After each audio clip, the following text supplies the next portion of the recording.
There is a controversy brewing about the real value of digital currencies such as Bitcoin and Ethereum.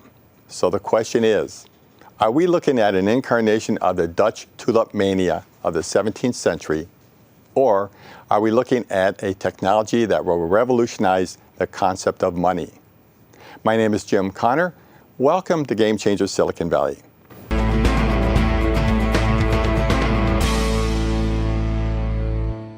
In this segment, we'll discuss the emergence of digital currencies such as Bitcoin and Ethereum, as well as the underlying blockchain technology. My guests are Eric Lamison-White and Ted Lampher. Both are co-founders of the Pareto Network, which is designed to provide access to information using a digital currency. Eric and Ted, welcome to the show.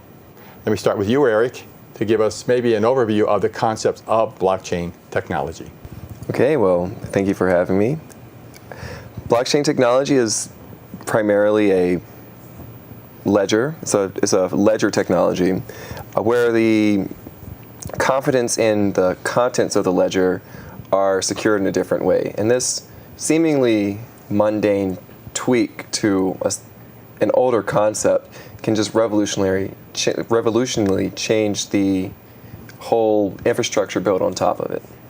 So when you say ledger, I think of accounting and I think of spreadsheets. And of course, in things like Google Docs and databases, we see a database that looks like a ledger, correct? Is that essentially what this is? That is, the analogy works. There are limitations to the analogy, but ultimately you can sort entries in a way you're very familiar with, and a lot of services do this exact thing. They're called block explorers. I see. Let me go on to the next concept of blockchain, which is it's a distributed database. Now, we met earlier, and you showed me a link which I'll show on the screen that showed worldwide all these computers that are part of the blockchain distributed network, and there must have been, I think there were 7,000. Is that right?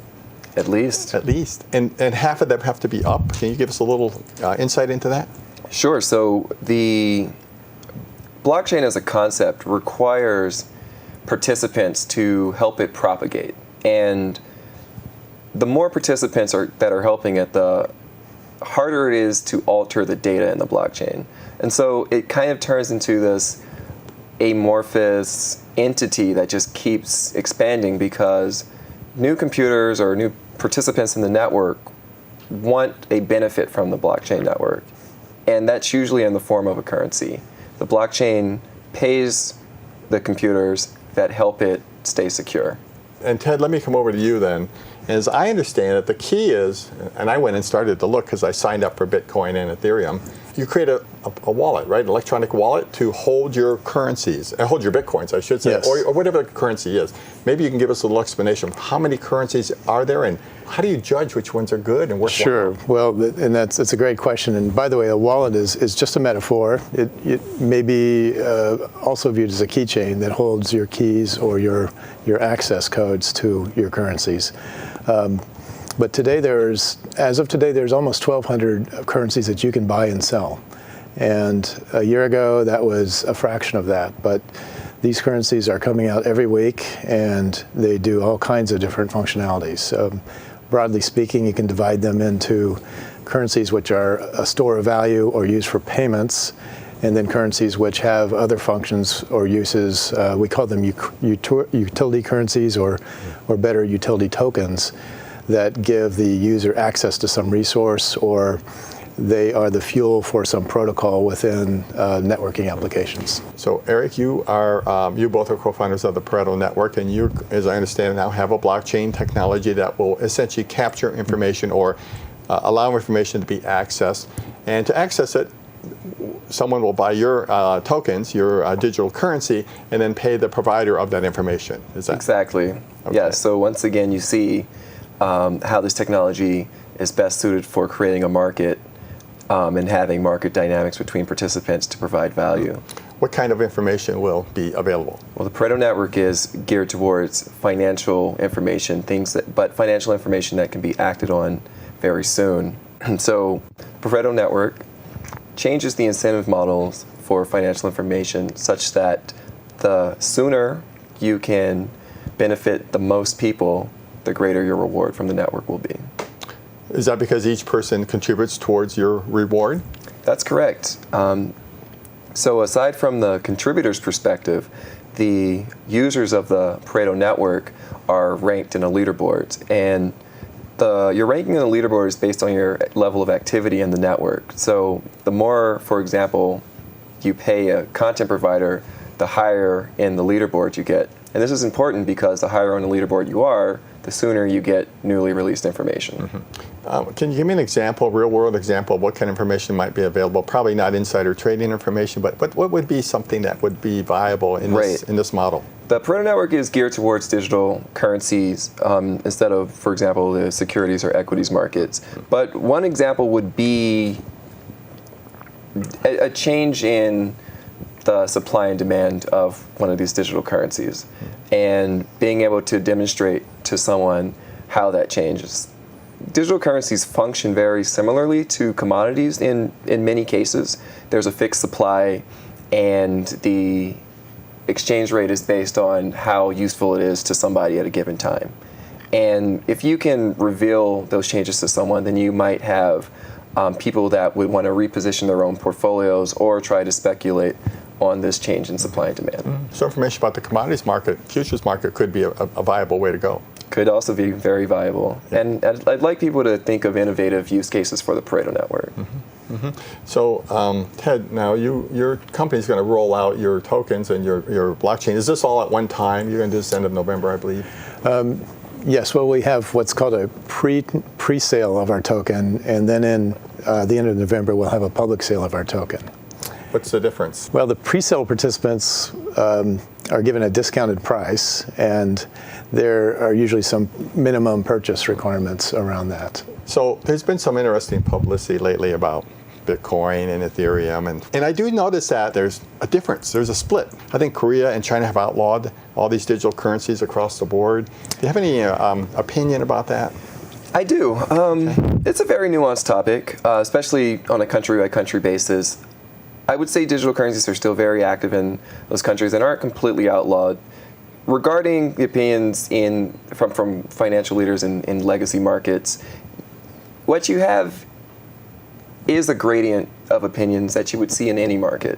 And these optimistic or bearish outlooks all form the aggregate price and the aggregate opinions, and it's no different. I wouldn't try to point fingers at any one outspoken character. Right. It's just a matter of, it's a brand new concept. There will be some missteps probably along the way, but there's going to be great benefits also. And I would add that it's evolving so rapidly. Even in, for example, the market cap of all the digital currencies has gone from, I think it was about $7 billion on January 1st. Today it's about $170 billion. So you've had a tremendous influx of new capital. Let me interrupt you. You said from $7 billion to $170 billion? That's correct, yes. Over what time period? Well, in the last 9 months or so. That's an amazing valuation jump. And it's believed that there are dozens, if not hundreds, of new cryptocurrency hedge funds being formed, and there may be another $300 billion to $1 trillion of capital that is being positioned to come into cryptocurrency. So as you can see, this is why there's so much interest in it, and actually this is one reason why we're creating the Pareto network, is because investors need better information about all these thousands of new currencies. So let me make an assumption, you guys tell me if I'm right or wrong, that as long as the currency is being used to access something of value, whether it's goods or services or information, there's going to be support for it. Yes. If that currency should fail to be recognized as accessing value for any reason, it will probably go up in smoke. I would like to add to something about that. Okay. So when a company is not providing value, it eventually goes bankrupt, and its shares can never be really redeemed for anything.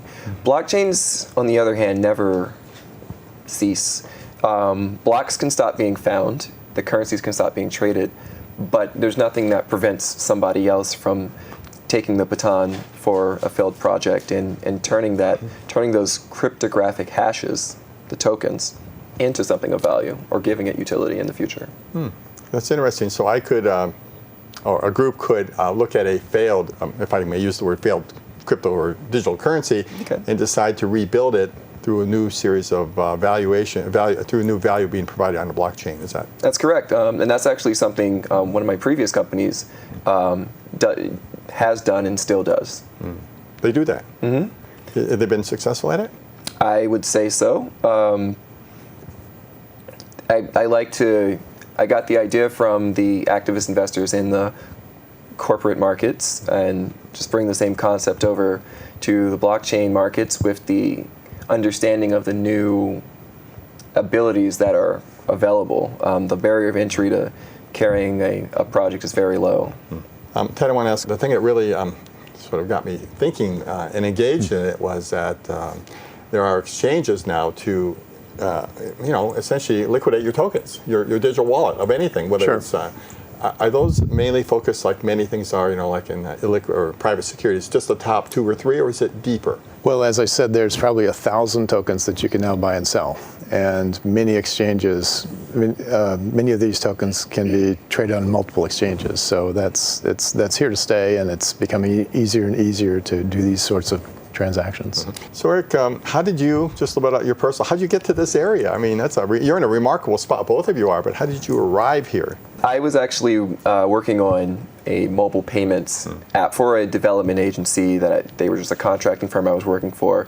We encountered a lot of regulatory issues bringing this out. Mobile applications were new, peer-to-peer payments seemed very intuitive, but there was a high barrier of entry. At the same time, a Bitcoin wallet for Android phones came out, did exactly what we were trying to do, and it was open source. They weren't even interested in protecting their intellectual property. And it just really made me try to understand what was actually going on here, who did this, what is it? And I probably spent 2 additional years just researching what, why, how, before I could really jump into the blockchain space and really understand it. And when did you form the Pareto Network? The Pareto Network was formed early this year, early 2017, and we're just pulling together all the pieces to bring this tool to the markets. Okay. Ted, what was your background? Well, I've always been in technology businesses of different sorts. Several years ago, I was working in cybersecurity and payments, and blockchain came to my attention as a new technology which could address some of the security issues as well as reduce the cost of payments. And also it can bring payments and financial inclusion to probably a couple billion people in the world through what's called micropayments. And so this led me to be quite intrigued with it, and I began studying it and looked at a lot of different use cases around payments, rewards, ticketing, etc.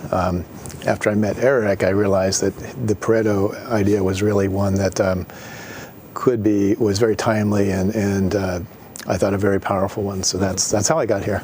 Eric and Ted, I really want to thank you for your time, for coming in. You guys have been great. You've given me a lot of insights. I have to admit, I'm quite excited by the technology. After you explained all the way through it, and I have to say that the viewers at home, it's not the easiest thing to grasp in the first conversation or 2, but if you dig a little deeper, I found it has legs, mainly because there is a liquidity option at the end of the day. You can get out. I don't know what the price will be, but you can get out. You can cash out your tokens. So I want to thank both of you for coming in. Eric, is there contact information for either or both of you? Well, yes. We can be reached through our website, pareto.network, and we are also available on social media and LinkedIn. We're very transparent about that. Once again, thanks so much for coming in. I look forward to hearing from you guys in the future, and I wish you every success going forward. Thank you. Thank you. This is Jim Connor. Thank you for joining us for this week's episode of Game Changers Silicon Valley. Each week, we'll address an area of innovation that may emerge as a game changer of tomorrow. You can watch and subscribe to the shows at gamechangers.tv.